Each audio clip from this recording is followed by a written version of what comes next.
officials uncovering massive fraud at the border. More than 3,000 fraudulent family cases trying to cross into the U.S. in the past year. Let's bring in National Border Patrol Council Vice President Art Cueto. Wow, 3,000 fake families. Art, what's your reaction?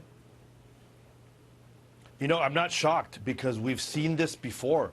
We've seen a lot of these individuals that cross, and I've been involved in it myself, where I see an individual with a child, and I ask the child who the gentleman is or female, and as you continuously ask the questions, you find out that there's a lot of these cases where these people bring children across, and they're not the parent, they're not the guardian. Many times it's somebody that they just met on the road. Who are they, these people picking up, using these children and making pretend they're families?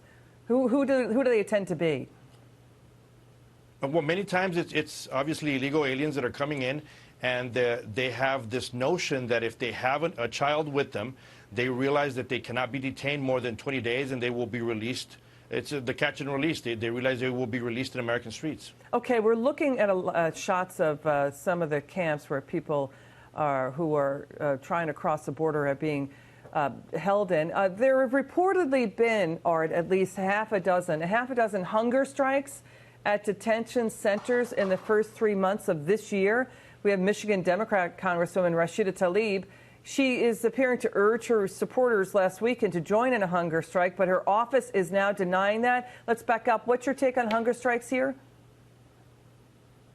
It goes back to the issue of the actual crisis that we are seeing continuously on the border.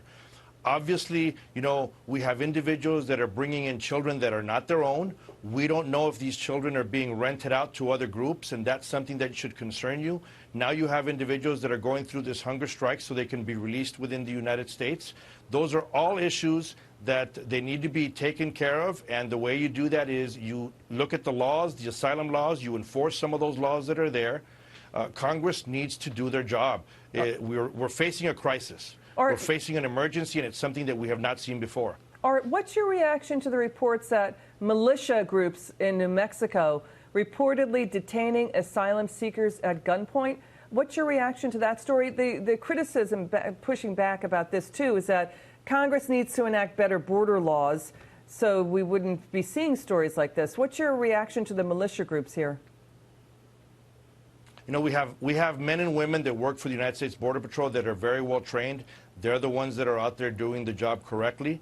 And that's, you know, that's what I have on that. When you have other people that are taking the law into their own hands, it's obviously something that I'm not going to advise, but it just shows the frustration across the country with these immigration laws and the loopholes that a lot of these individuals are finding. Art Del Cueto, great to see you, sir. Thank you so much for joining us.